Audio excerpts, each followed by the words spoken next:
Olá, seja bem-vindo ao ADM Live desta quarta-feira, dia 24 de junho. E hoje o nosso convidado é o administrador Ricardo Soares, que é mestre em ciências empresariais e membro da Comissão Especial de Gestão de Projetos aqui do Conselho. Tudo bom, Ricardo? Tudo ótimo, Érica. Muito bom estar aqui com vocês, falando de um tema importantíssimo, que é a virtualização das comunicações.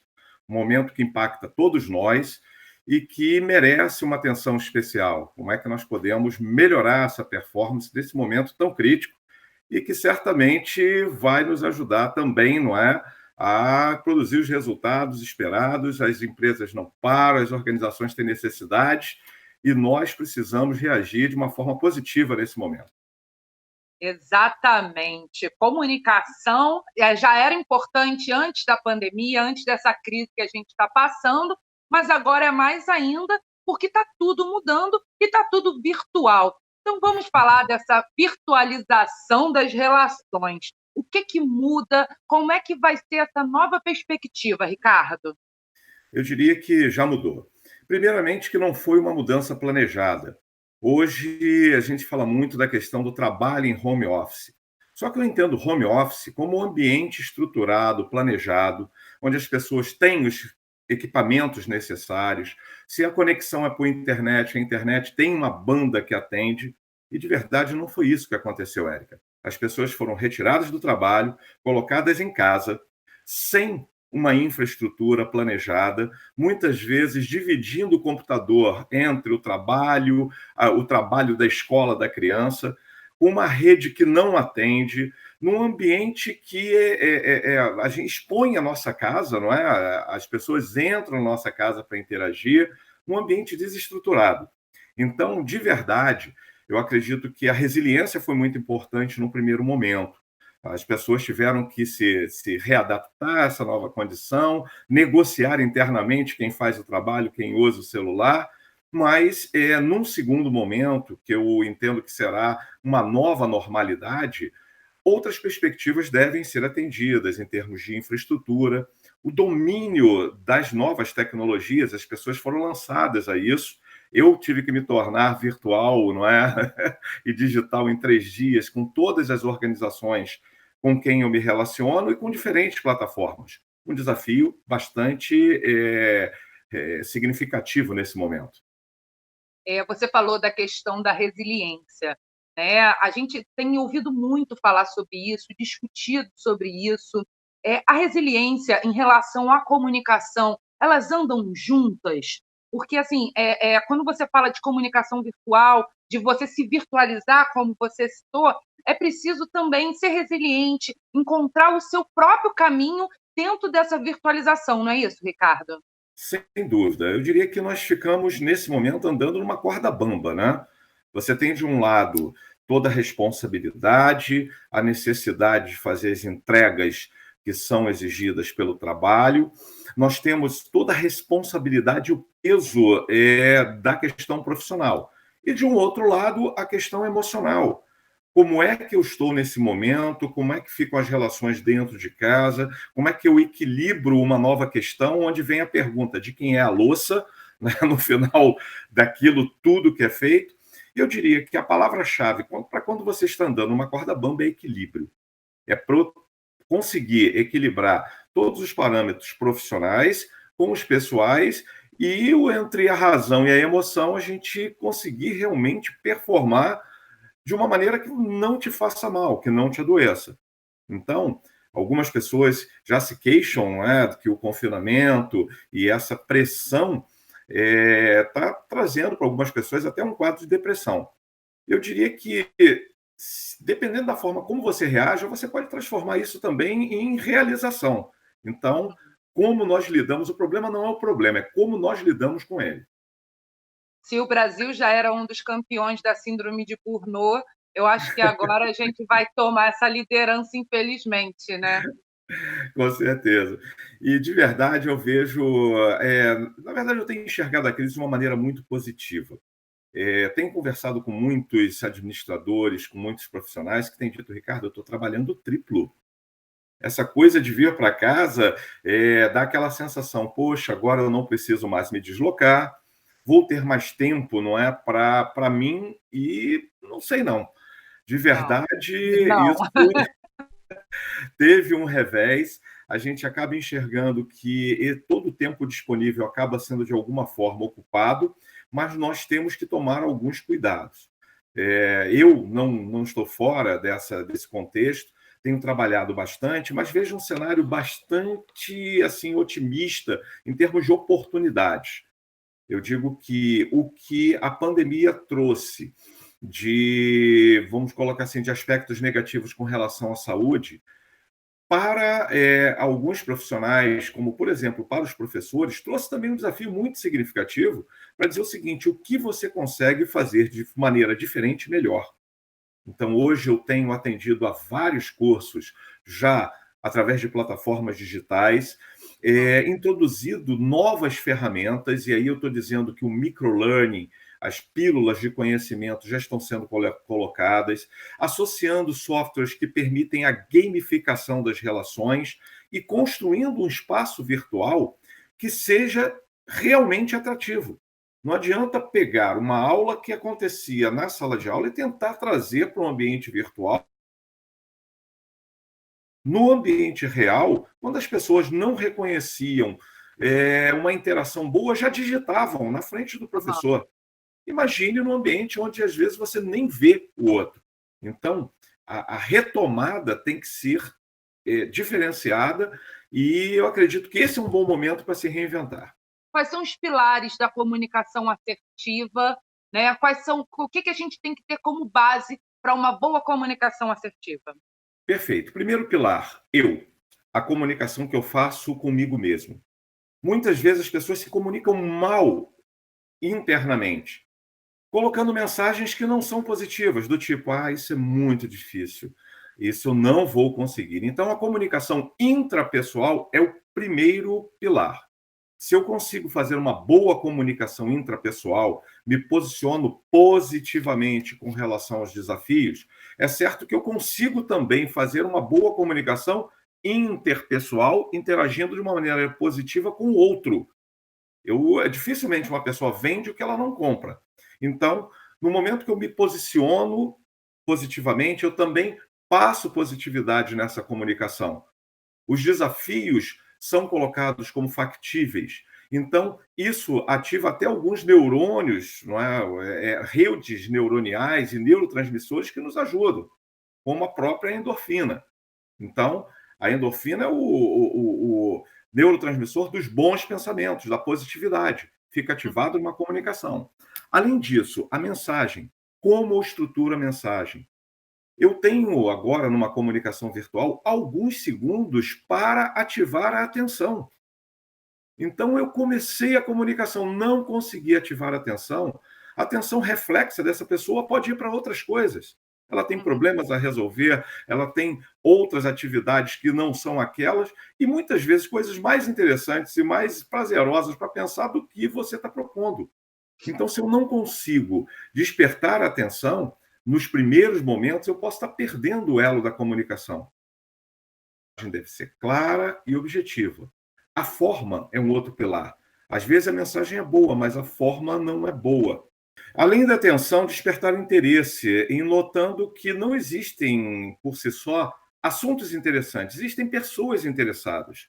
Como esse tema impacta de alguma forma na pessoa, qual é o senso prático apresentado claramente, de uma maneira direta. Então, nós temos talvez menos tempo, porque os atributos humanos da comunicação, o toque, não é, a proximidade, nós perdemos. Então, muitas vezes as comunicações ficam muito mais racionais. Se você não consegue estabelecer isso, estabelecer um vínculo, você perde o interlocutor.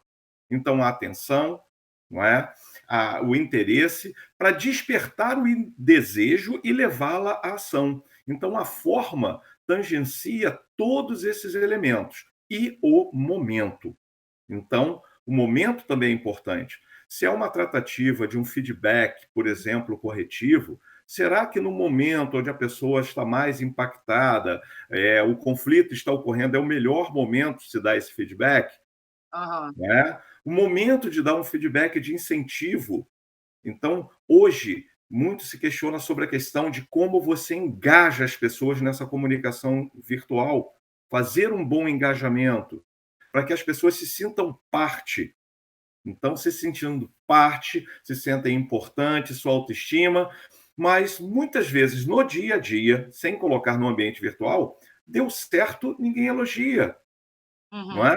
Deu errado, alguém questiona, mas deu certo, cadê o elogio? Cadê o incentivo? Então, talvez nesse momento, onde emocionalmente as pessoas também estão mais carentes, é, você está trabalhando o reconhecimento e incentivo seja um fator importante nesse engajamento, para que as pessoas mantenham essa performance, superem as barreiras. Tudo isso parte do entendimento de como o cérebro funciona, e a gente trabalha isso com uma metacognição, o entendimento dos mecanismos cerebrais que acontecem no seu cérebro. Se você compreender e dominar, você pode influenciar também, não é, os mecanismos cognitivos do outro. E Ricardo, existe alguma forma, né, algum clique para a gente conseguir isso, para conseguir os mecanismos de atenção, de escuta criativa do outro? Existe algum pontinho que a gente pode chegar lá e ajuda a conquistar isso? Bom, eu vou colocar o que eu tenho utilizado e tem funcionado bem, Érica, que são as interações. Muitas vezes as pessoas fazem, não é, algumas interações virtuais onde é um monólogo. As pessoas Uhum, falam, falam, falam, e quem está do outro lado muitas vezes já não está mais acompanhando essa fala. Então, hoje, por exemplo, quando nos MBAs eu interajo, primeiro, se a plataforma assim permitir, abra a câmera, enxergue as pessoas, o feedback corporal facial é muito importante. Muitas vezes, uma pessoa que balança a cabeça positivamente ou negativamente, você percebe e já usa isso como um link. uhum. Buscar das pessoas o que elas estão pensando, como elas se posicionam. E eu normalmente, olha, você aí que, poxa, concorda comigo, dá um sorriso. A pessoa deu um sorriso. A Érica acabou de dar um sorriso. É Então, inevitável isso. naturalmente, e essa descontração também faz parte da interação, de trazer as pessoas. No momento que a pessoa, eu faço uma pergunta, ela não sabe responder, puxa, às vezes ela poderia ficar constrangida, cara, puxa, você não sabe, joga para alguém que sabe. Então ela vai e joga para um colega. Então a gente faz uma espécie de um jogral, que é uma brincadeira, não é? Mas que envolve as pessoas e traz para a participação. Ela faz parte disso. E mais ainda, nessas construções, como aqueles que são os participantes também ajudam nas interações, propõem interações diferenciadas. Hoje eu faço interações onde os recursos estão comigo. Então eu coloco uma série de objetos e eles dizem como eu devo manipular ou não, assumindo a responsabilidade comigo do resultado. Então, de alguma forma, criar uma maneira diferente de envolver as pessoas naquilo que está acontecendo de uma maneira mais ativa. Isso tem dado bastante certo.